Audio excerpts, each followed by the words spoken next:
Assembly, we are one.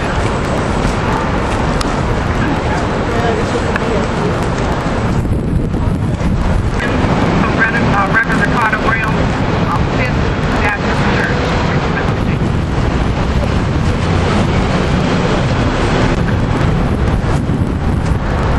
Good evening, everyone. Let us bow in prayer for this moment. Eternal God, we thank you for those who have come out on this evening. We realize that everything does work together for good. So we call upon you, for you know the hearts of those who have come and those who did not come. So that which takes place in our assembly, dear God, we pray that everything will turn out all right. Thank you for the speakers for this evening. Thank you for all who have come. And help us to remember that on this day, years ago, Dr. King passed. Let us continue to make his dream a reality. Amen. Angela Stanley. She is the president of Virginia State Conference, NACP Youth and College Division, and followed by Sister Mamie Locke. Hi, everybody. Everybody fired up? Fired up? Fired up? Even though it's a few of us, we can make Richmond hear our voices. We can be loud. We can stand. We can say we are one regardless of your skin tone, your color, your race. We stand for the same issues today. My name is Angela Stanley, and I do bring you greetings on behalf of the Virginia State Conference Youth and College Division. Listen up. We're going to have a good time today.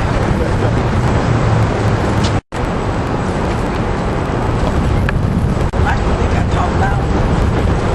But anyway, I will do this just so that you can hear me. My name is Mamie Locke, and I am the chairman of the Legislative Black Caucus. And the reason I wanted to speak to you today is to talk to you about the fact that this is a day that we're here to remember. We're here to remember Dr. Martin Luther King. And one of the things that Dr. King said is that sometimes we become so embroiled and busy in our regular lives that we sometimes find ourselves sleeping in the revolution. Well, folks, we're in the middle of a revolution. You know, and we cannot sleep through this revolution. This revolution has been going on for quite some time now. And it's not just the Tea Party that's doing it.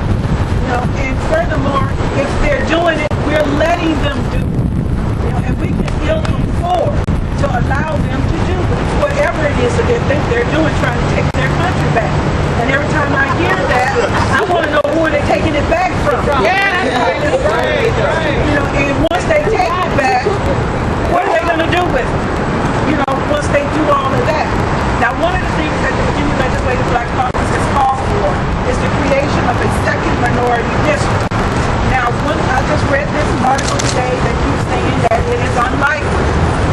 Now, if we accept that it is unlikely, those of us who are current members of the Virginia Legislative Black Caucus probably wouldn't have our seat. You know, if we accept unlikely, you know, it's not about what's unlikely. You know, we have said we want a second district. That's a minority district. So we're going to present you with a plan that shows that. Now you tell us why you can't do it. You know, and then you answer to the Justice Department. That's right. So why you know, but in order to do that, we're going to have to all work together and be one. Because if we fight and fuss among ourselves, then that's exactly what they want us to do. You know, because divided. That's right. And that's not what we want to happen. So, you know, to uphold the memory of Dr. King, then one of the things that we're going to have to do is to uphold what he stood for. And justice and equality are the primary things that he stood for. And so we hope that you all here will support the caucus in his effort for this second district. So thank you very much. Then we have greetings from Mr. Melvin Law. He's the president of the Richmond NACP branch. Law.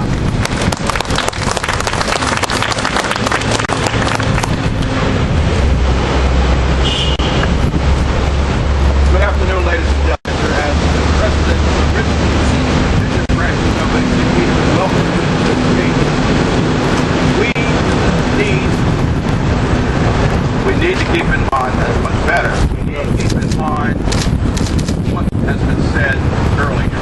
We are one. We don't have time for the schisms and the divisions that will lead us to a certain defeat. We must be united. And ladies and gentlemen, let me say this to you. Let us ask ourselves, if Dr. Martin Luther King came back today, what would he be? And what questions might we ask of us in terms of what have we done to really make the agenda that he laid out so clearly a reality?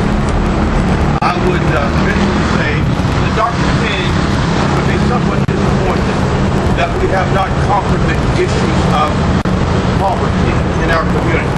We have not conquered the issues of an equal access to education opportunity for our children. What would he say and think about governors and politicians who balance the budget on the backs of those who are disabled and children who cannot fend for themselves? We do not like that. We don't like it. And yes, we must stand as one to say that the spirit and the letter of the Voting Rights Act must be fully realized, and we will fight to see that that is done. Thank you for coming. Thank you.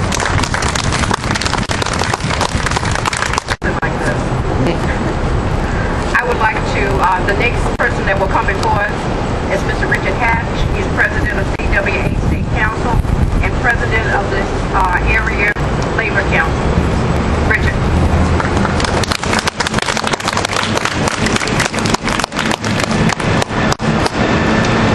Thank you. Haven't had a podium up here before, so I'm going to use it. So they told me there was going to be a number of politicians here today and a preacher, so I decided I better write something down. So yes, my name is Richard Hatch, and I am the president of the Central Virginia Labor Federation. I'm also the president of the Communications Workers of America Virginia State Council. And I'm proud to be here today representing all the union workers on behalf of the AFL-CIO.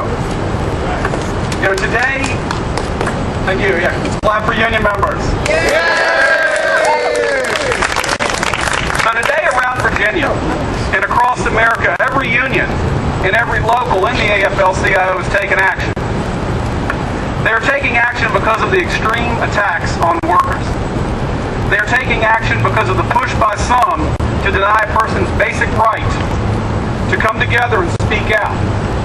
Today, as workers take action across this country, we stand together with everyone here. On this day in Richmond, workers are taking the steps necessary to fight back and assert their fundamental rights to join together. Today, from riding buses on the GRTC and educating the riders on the fights that the drivers have had to secure a living wage, to coordinated actions in workplaces to show that everyone is united, to joining in rallies, such as this one. We are sending a message. We're educating our workers on what it has taken to gain the basic rights that we have today. We're also educating workers on what Dr. King was doing in Memphis many years ago. You see, we're letting them know that yes, he was fighting for civil rights, but that he was also fighting for workers' rights. We're reminding them that he was supporting the sanitation workers' strike in Memphis. And they were battling with that city for fair treatment, equal pay and equality. These were public workers like them that are under attack across this country today. What was once in Memphis is now in Wisconsin and Ohio. With these attacks, we see an awakening. We see workers rising up against the abuse of power and demanding respect, demanding fair treatment. They are inspired, especially on this anniversary, on the sacrifices that some have given to achieve this dream. You see, when people come together, they have power. They have the power to make a difference and to change things. They can claim the right to be treated the same as everyone else. And they can speak with a voice that will be heard. That right has taken many, many years to gain. And we will not lose it. That's right.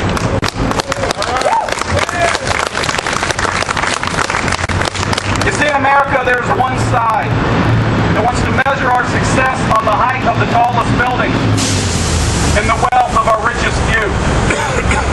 They say that this will trickle down. Well, I'm not a preacher, as I mentioned before, which many of you know personally. But if I remember correctly, Jesus never said that we should help the rich so that the poor should be fed. Jesus never had a trickle-down theory. I believe he decided to focus on those that needed it most. Organizations such as this one and labor unions across this country focus on coming together to fight for those who need it most. These organizations demand that people be heard. They demand in the workplace that workers should have rights. They should have rights to safe working conditions, fair pay, benefits, harassment-free environment, equality.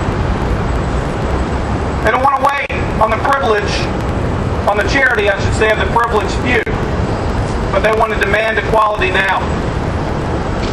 In Wisconsin, and what Governor Walker has done, it has done us a favor. Created a situation that forces Americans to ask themselves what is right, what is wrong. That we should no longer put our heads in the sand, but wake up to the reality that we see. We've been given a choice. We can accept what we are given by corporations. We can accept what we are given by the wealthy elite who are there to make money. Or we can define the America that we want to have, that Dr. King tried to help us define. We have a future in this country, but we must take that future. We must work to define the future. We must make it so that our children have the future that we want to live. What we see from labor unions is we see a war on the working class. And what we ask is, what will all of us do? What will us do to fight that war? What will we do to make sure that the rights that we have right now and the rights that we have to join together in a union or in an organization are not taken away? You know, we stand together today. Some of us are union, some of us are not union. You know, and we represent all races, all cultures, all different religious beliefs. We represent what is the best in America. And standing here today, we do have the strength and conviction to realize the dream that we want. The question is will we work for it? Will we make that happen? If we sit on the sidelines, someone else will define that dream.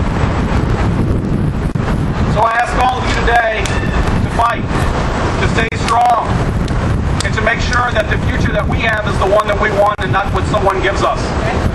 Thank you on behalf of all the workers in the AFL-CIO and the union members across Central Virginia. Thank you. Call on the real McCoy from Chesterfield County. He is the Chesterfield County branch president, Mr. Elder McCoy. Good evening. L.J. McCoy, and I am the president of the Chesterfield NAACP. Now I'm here today to tell my story, to tell our story. You know, I had the opportunity to come down to the General Assembly earlier this year, about the end of January, because so many of you know that I'm a strong advocate of restoration of rights. And I was down here at 7 o'clock in the morning, about 6:30, 47, when the subcommittee met that cold morning. And they virtually killed again that restoration of rights bill. They killed it. But wait a minute. Let's set the story straight. There were about 5 delegates on that subcommittee. And that subcommittee was supposed to bring that bill to the full committee. The motion was made by the chairperson, but even he voted against the motion to bring it to the committee. Out of the 5 or 6 members on that subcommittee, only one delegate brought it to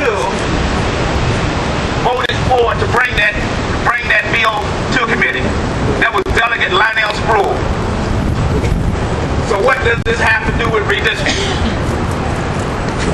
He was the only African American on that subcommittee.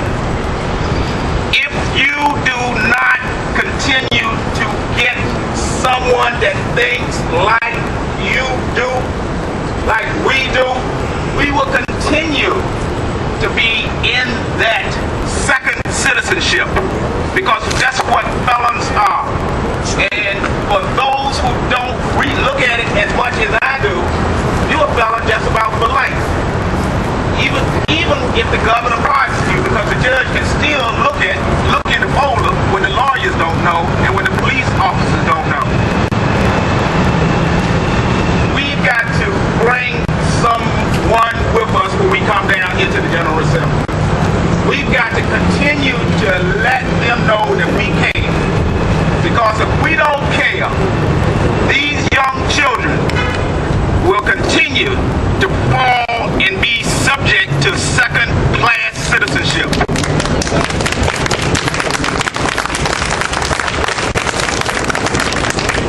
For the individuals that I couldn't bring with Chesterfield with me down there to Chesterfield, to the Capitol here, I had other Chesterfield individuals that drive down. And my political action chair right there, raise your hand. Okay. He was there with me, and I got some people that have been marching a long time before I was marching. Was that answer that right there? You know, and Reverend Paulus, show your hand, Reverend Paulus. Yeah, he came. He was down here this morning, and he came down here this evening. He's about burnout with civil rights, but he would still feel that there's a need to encourage us to keep going. I think about my time is about run out.